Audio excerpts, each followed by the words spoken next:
Merry Christmas, everyone, and welcome to Digging Deeper moment number 38. The mission of our Digging Deeper moments is to take God's Word to God's world. Did you know that there are only 3 places in the New Testament which speak of Jesus' birth? Matthew chapter 2, Luke chapters 1 and 2, and Revelation chapter 12. In our study, we have been studying the book of Revelation, and we've seen that Revelation 12 is part of the third interruption of the heavenly worship service, which is recorded there.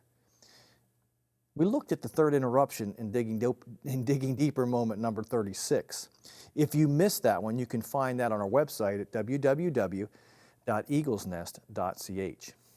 And before we get into Revelation 12, what it has to say about Jesus' birth, you must first address the question of what year was Jesus born. Now, there are several different opinions about which year Jesus was born, so none of us can be dogmatic. But the traditional view says that Jesus was born before 4 BC, sometime between 7, 6, 5, or 4 BC. And that's what you'll read in most commentaries. But in the 1990s, Dr. Ernest Martin wrote a book called The Star That Astonished the World, which challenged the view that Jesus was born before 4 BC. Now, I've spent several months studying Martin's view, and I believe he has a strong case. Tonight, I want to summarize just 4 of Martin's reasons why he believes that Jesus was born in 3 BC, and next week, I will show you how that connects to what Revelation 12 has to say about Jesus' birth. It's actually quite fascinating when we get into it. But before we get into Revelation 12, we really need to lay the groundwork. And so in celebration of Christmas, we're going to take these next 2 weeks, this week and next week, to talk about Jesus' birth and maybe when he was born and how that relates to Revelation chapter 12. The first reason to believe, according to Martin, that Jesus was born in 3 BC is that every early scholar who was able to study the many historical documents available to them placed the birth of Christ between 2 and 3 BC.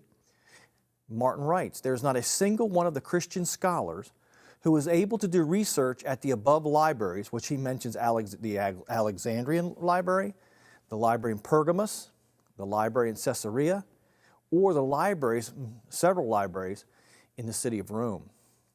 Now, he goes on to say, none of these early scholars stated that 7, 6, or even 5 BC was the time for Jesus' birth.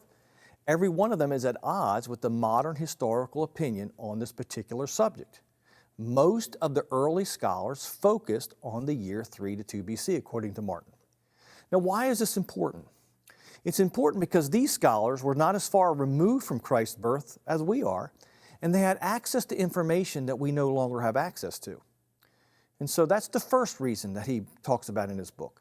The second reason to believe that Jesus was born in 3 BC is that we can count back from when Jesus began his ministry to when he was born. And when we do that, we come to 3 BC. According to Luke chapter 3, verse 23, Jesus was about 30 years of age when he began his ministry. We'll read that.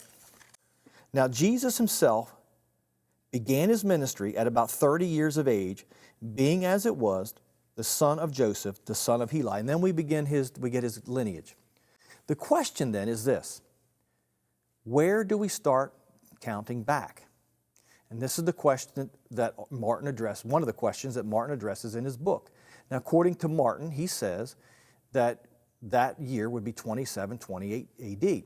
Now, Martin correctly quotes Luke chapter 3, verse 1. If you go back to verse 1, Luke writes, "Now in the 15th year of the reign of Tiberius Caesar, Pontius Pilate being governor of Judea, Herod being tetrarch of Galilee, his brother Philip tetrarch of Iturea, and the region of Trachonitis, and Licinius tetrarch of Abilene." He says in the 15th year.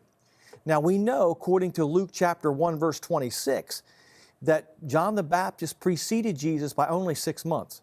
So whenever Jesus was born, it was 6 months later. Whenever John the Baptist was born, Jesus was born 6 months later. So there's a correlation there. But Luke says that John began his ministry in the 15th year of Tiberius Caesar.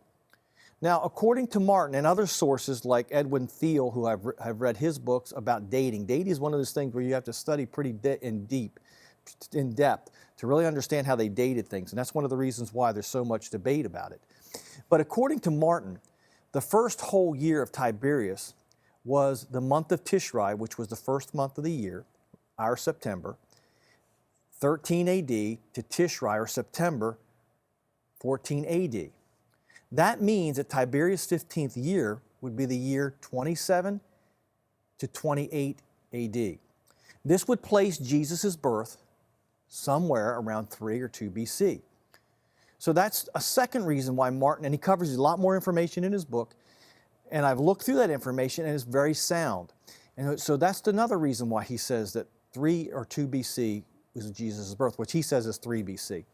The third reason to believe that Jesus was born in 3 BC, according to Martin, is that only the year 3 BC fits all 10 of the astronomical events which took place around the time of Jesus' birth.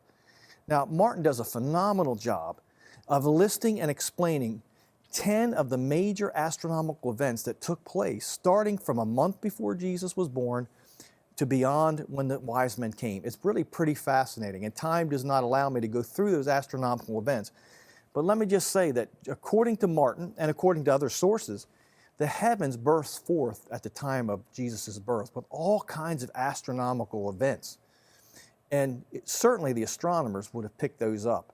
And they're all done at certain dates that they can go back with computer programming today and check out, and it's pretty amazing. And so in order to date Jesus' birth, it has to coincide with some of those astronomical phenomena. The fourth reason that Martin says that a 3 BC date is sound is that it's the only year that all the historical events fit. In other words, numerous historical events have to be reconciled in order to determine what year Jesus was born. I'll give you a couple examples. First of all, the Annunciation of John the Baptist's birth was given in Luke chapter 1, verse 5, and Zacharias, his father, is serving in the temple, and he's serving as a part of the course of Abijah. Now, time does not allow us, but that's a major chronological marker in the book of Luke, because we know when the courses of priests actually served in the temple of Jerusalem. And so this is something that has to be reconciled with other chronological events. The second example is the coming of the wise men. Now, the wise men, we know scripturally, came before the death of Herod. And so we have to be able to coordinate the Zacharias serving in the temple and the death of Herod and the coming of the wise men. And so when you put all this together, it gets very complicated, and it narrows the window of when Jesus could have been born. The fourth reason he gives is the death of Herod itself. We know from the book of Josephus, the historian Josephus, that an eclipse preceded Herod's death by about 2 weeks. Then he had a funeral, which was quite stately, and then there was a Passover, which took place afterward.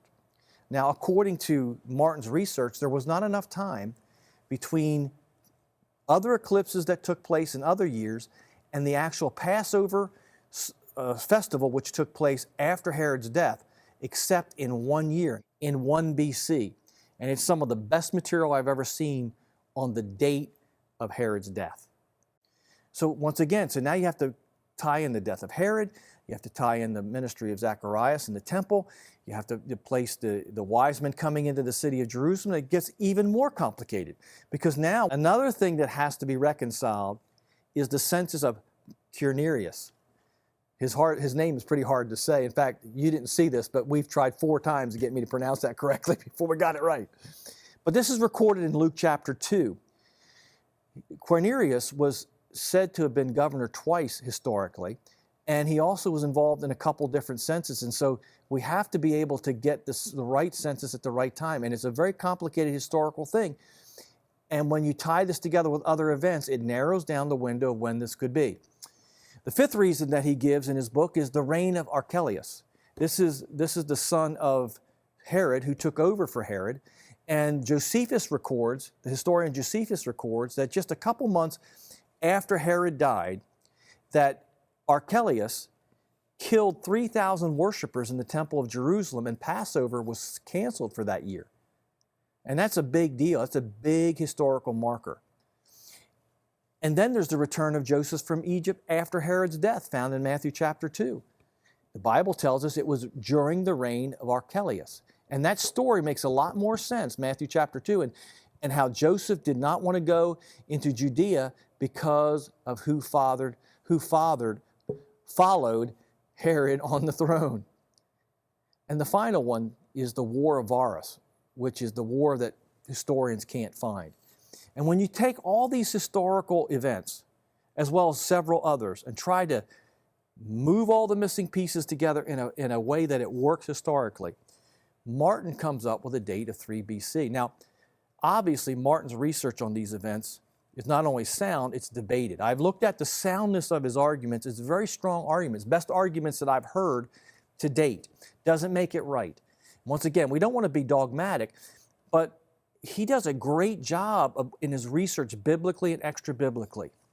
Now, for a critique of Martin's work, or another opinion that actually trying to find the faults in Martin's work on the 3 BC date, just Google Dr. Danny Faulkner and Answers in Genesis, because he does not agree with Martin's view, but having looked at, and I have studied Martin's material quite extensively, and I have read through Dr. Danny Faulkner's response to it, his critique of it, and I still believe, in my opinion, that Faulkner does not make his case against Martin. But you want to read it because you want to kind of get two different views.